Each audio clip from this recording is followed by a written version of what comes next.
Welcome to One on One with the Grim One. I am your host, the Slayer of Posers with the most electrifying man in corpse entertainment, the Necrosexual!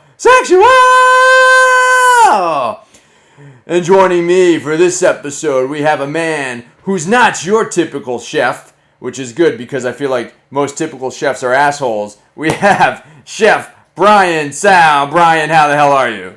I'm doing good, man, and I assure you I am asshole free. Yeah. I factually do not have an asshole. I mean, I feel like that's part of the criteria. Same thing with like rock stars and great musicians. You have to temper the brilliance with being a little bit of an asshole. Yeah, I mean, I guess eccentric and asshole-ish just a little bit, but I try to veer away from, especially these days. You know what? I'm totally full of shit. You find any person that's worked with me, they definitely can pinpoint more than a handful of asshole moments from myself. So who am I kidding? Yeah, I mean, more than a handful, I feel like is still pretty humble. And I would expect no less when you're in the kitchen. Love is a battlefield and the kitchen is a war zone. And myself, I've been on the front lines too. I worked as a sous chef, not a sous chef, but as a pastry chef and as a line cook. Growing up and a little bit in Philadelphia into my early 20s, so it's hot as hell in there, baby. Yeah, and so I'm assuming you're very familiar with how hectic, how quickly and how easily things can go crazy inside of a professional kitchen. My chef's hat is off to you.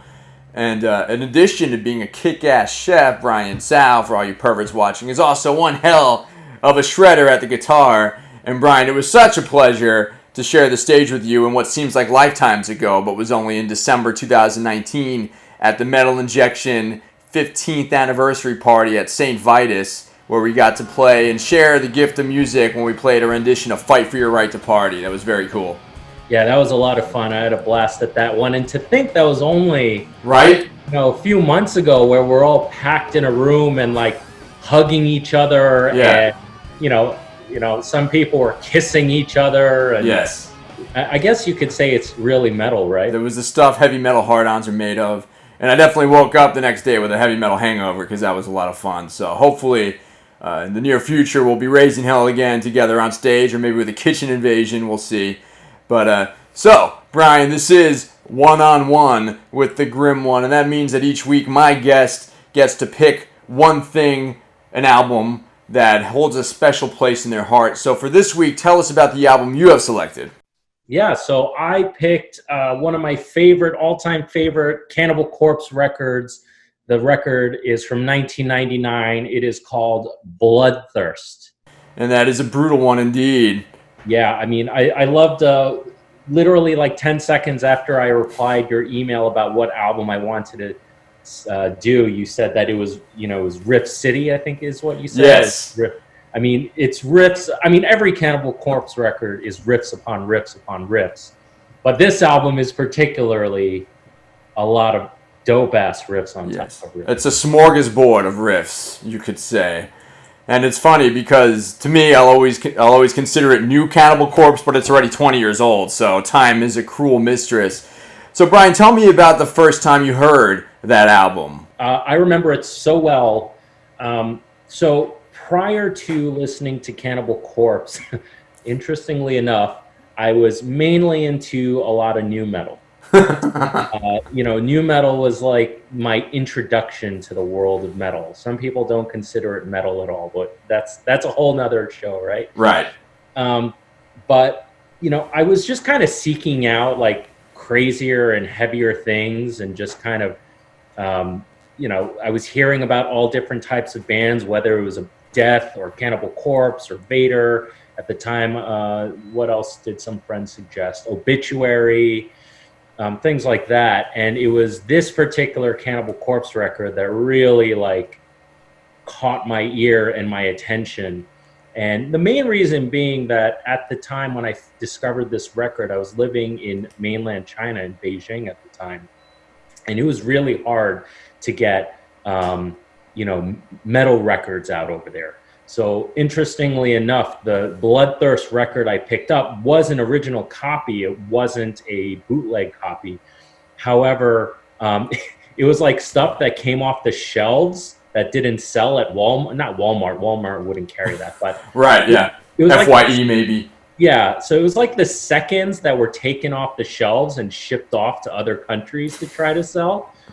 So I was able to, like, that same day, I picked up Emperor and Vader.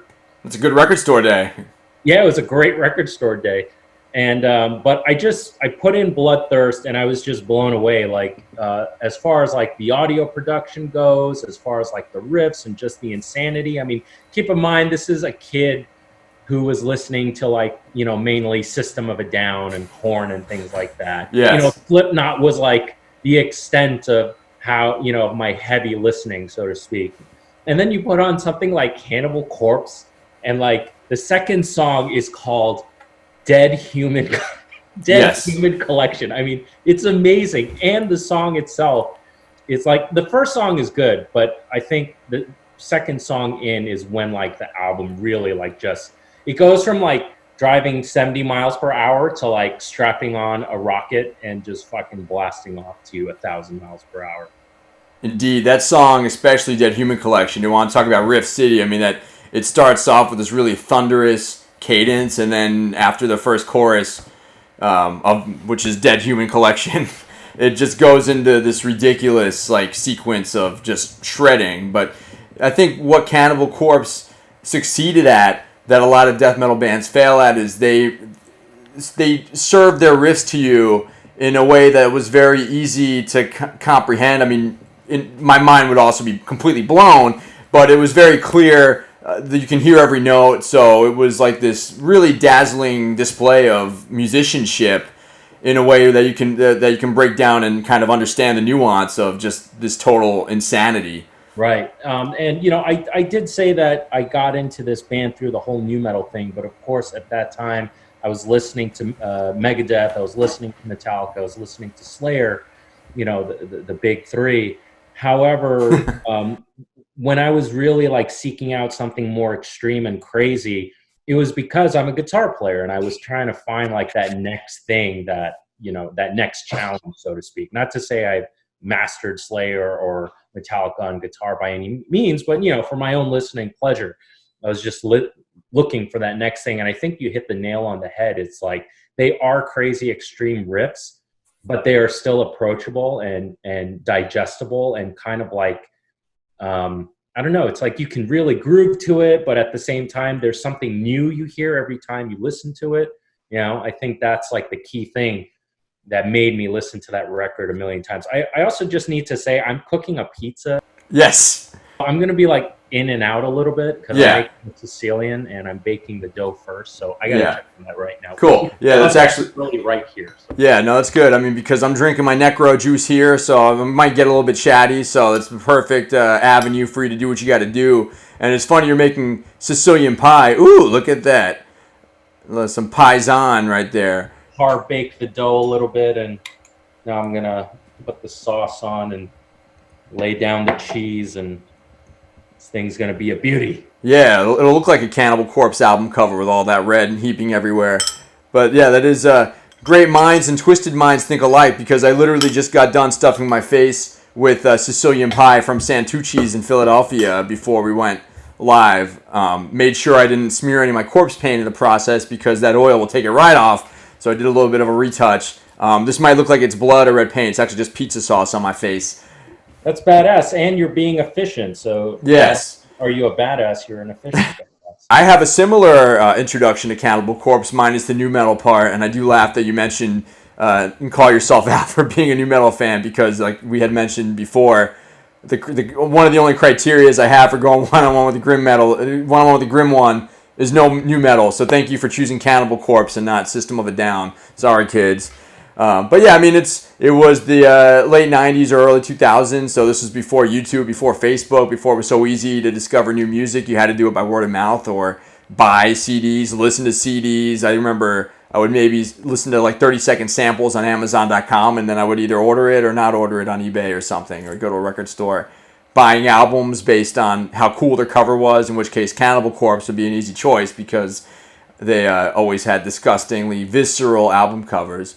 But for me, they were a shock band they had the reputation, so I had, of course, read about them and knew of their notoriety.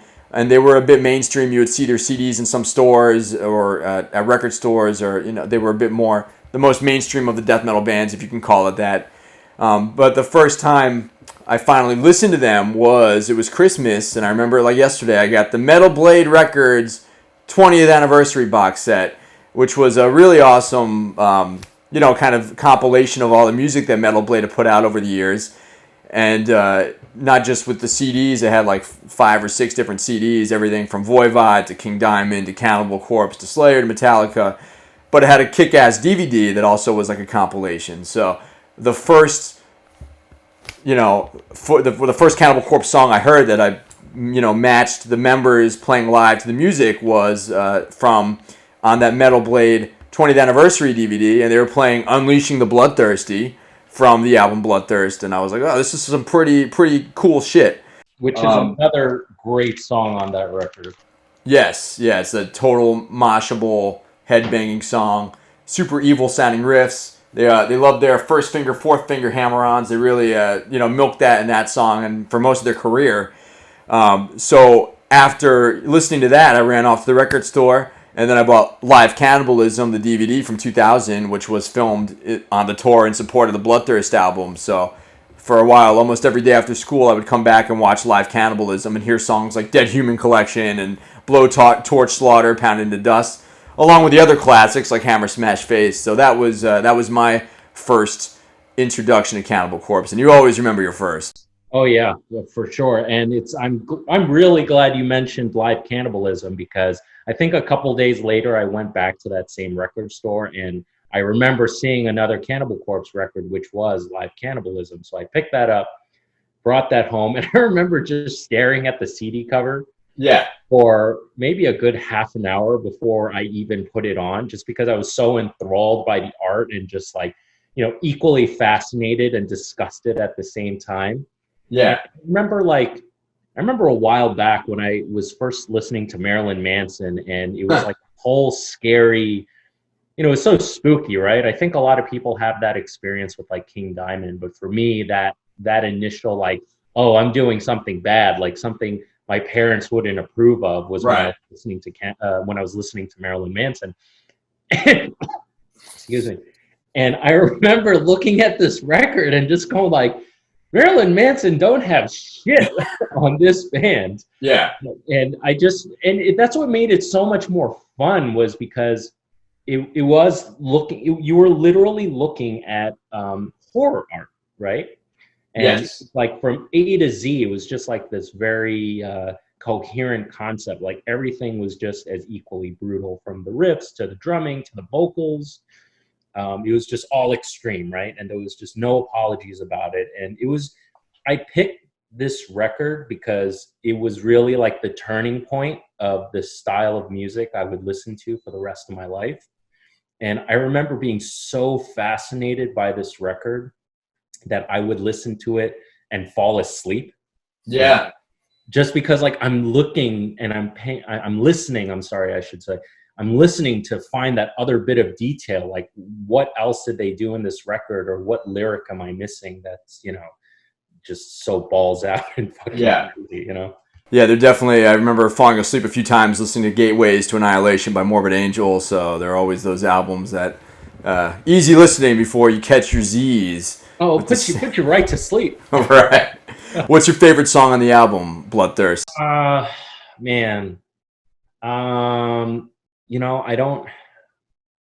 That's hard to pick. I would definitely, it's a toss-up between Dead Human Collection and Unleashing the Bloodthirsty. Yeah. Those two are definitely like, when I think of that album, I think of those two songs for sure. Yeah. Also, I think those were like the first couple songs from like the first half of the Live Cannibalism set, if I'm not mistaken. And I didn't get the DVD until much later, but when I finally did get to watch the DVD, I was also equally blown away. Not to say like they're the most charismatic on stage, so to speak. Like they're a lot of fun to watch live, and they're one of the few bands that every single time they're in town, I go to every single show. But just kind of getting that visual of like these just gigantic people on stage, and they are gigantic. I mean, they're pretty big dudes, but just rock out this music just was another element to it that I loved a lot. As a bass player, I think that they also stand out because their chief songwriter is Alex Webster. And for a bass player to come up with the majority of the songs on the Bloodthirst album, I think he wrote like 60 or 70% of the songs. Definitely the chief songwriter. So to crank out that sort of insane riffage on a bass guitar is pretty next level as well. And I think of all of the classic death metal bands, Morbid Angel, Deicide, Napalm Death, Carcass, so on, but nobody came close to Alex Webster just in terms of the crazy bass tone, its presence, and the agility that he would crank out those fretboard melting riffs. I mean, it's insane his bass playing, and everybody in that band stands out so much. And I remember watching live Cannibalism and just being like enthralled watching Alex play, and the way he headbangs. Right, yeah. Like, his fingers go all over the place as he's playing bass. Like, you can just clearly tell, like, this guy knows what the hell he's doing, and he does it really fucking well. Yeah. They have that song, the Spine Splitter, that has this super proggy tapping section in the middle of it. Yes. Yeah. I love that part of that song, man. As a guitarist yourself, like, who else are your guitar heroes? First and foremost, I gotta say Dimebag Darrell, rest his soul. Yes. That was and I almost picked a Pantera record for this instead of Cannibal Corpse, but it was like a little too obvious. And Pantera definitely equally like changed my listening tastes as well, but not nearly. Well, I guess equally as much as Cannibal Corpse did. But anyway, Dimebag Darrell is another one of my all-time heroes. Like his swagger and his timing and his phrasing and like how fluid he is with his bends was just, it's undeniable. Like he's absolutely incredible. Then there's Kirk Hammett. Of course. Of course, right? I'm not a huge fan of his lead, and neither is too many other people these days. But he's written countless classic solos and leads. Things that are memorable and that you can sing to. And I remember just obsessing over Master of Puppets and Ride the Lightning and the Black Album and Justice for All, like all that stuff he did. I just worshipped him for the longest time. Let's see. I want to name one more. Yeah. What about death metal? Since we're talking about Cannibal Corpse, do you have like a death metal guitar hero? Chuck Schuldler comes to mind. Yes. Sure.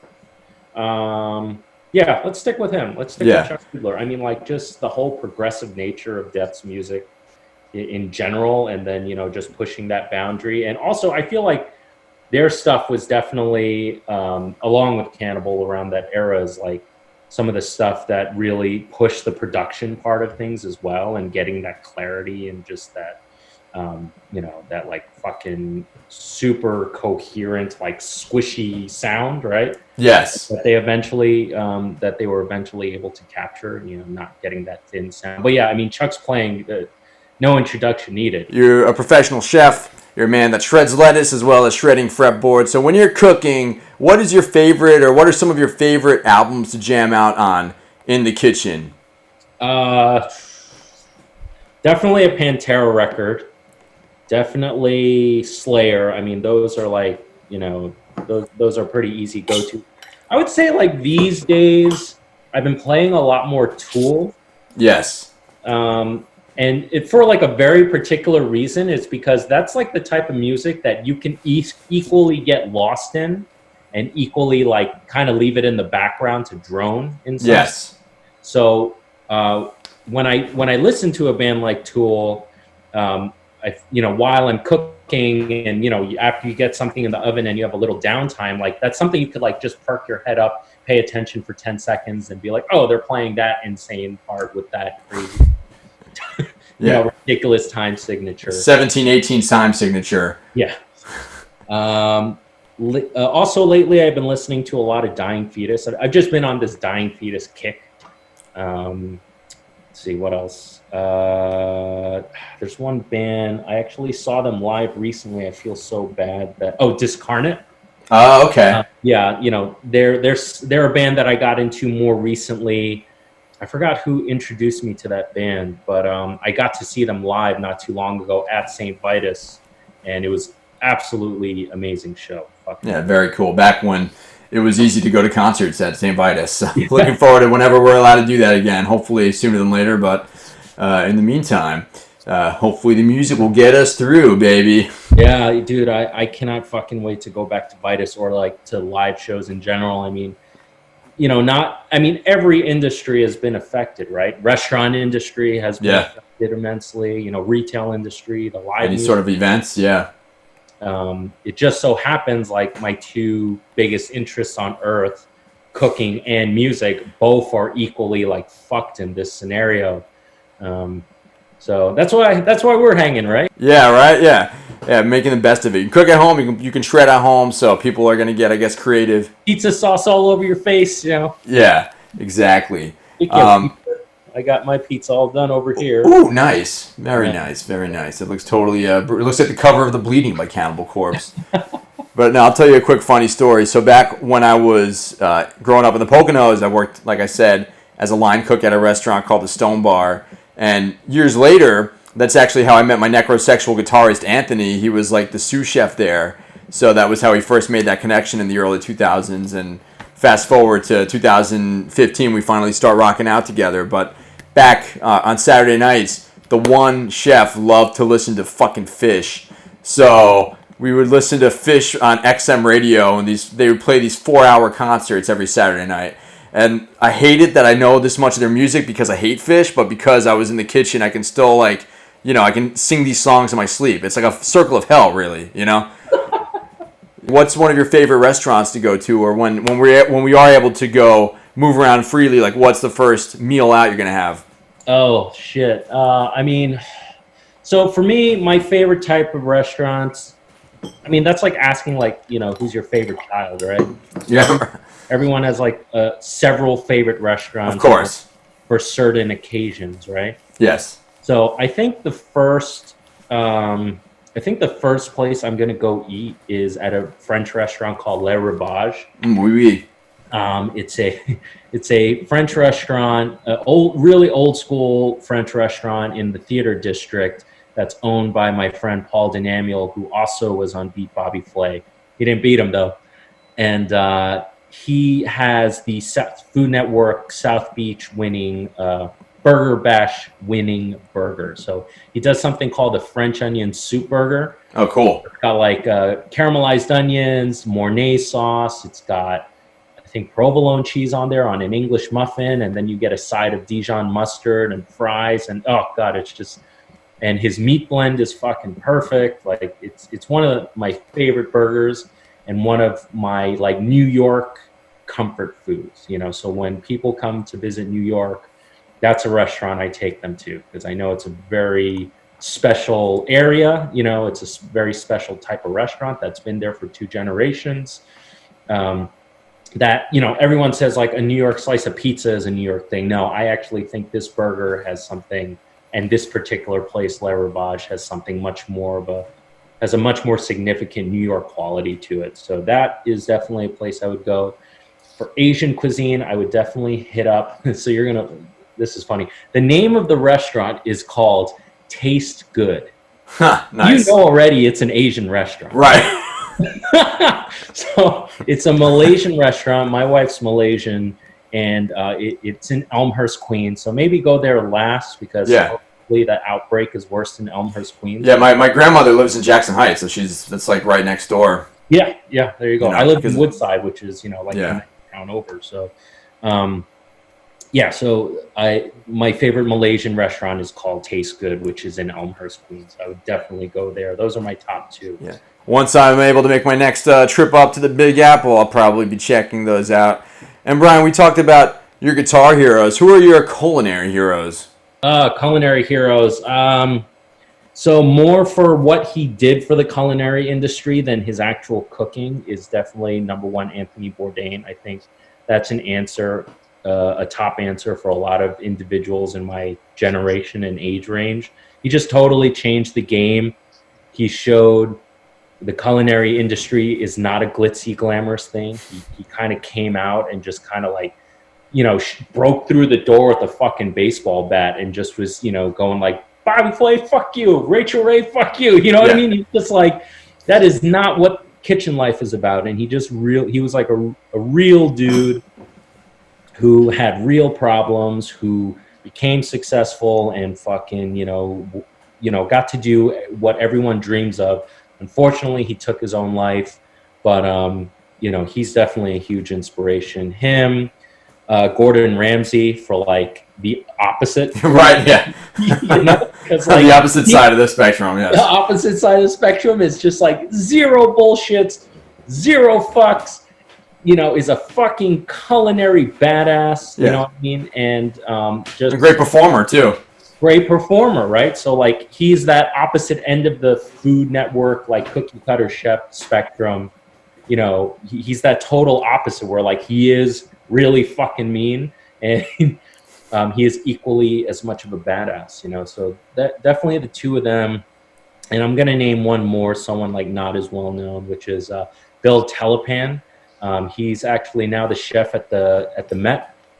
But prior to that, he was the chef at Oceana. And when I worked for him for a culinary school externship, he had his own restaurant on the Upper West Side called Telepan, his namesake restaurant that he unfortunately closed a couple years ago. Just rents were rising and he didn't feel like continuing on, but they had a full 10 years, great fucking restaurant where I learned a lot about farm to table and like, more fine dining cuisine and stuff like that. What's your favorite type of comfort food or heavy metal munchies food to make for yourself when you're calling the shots?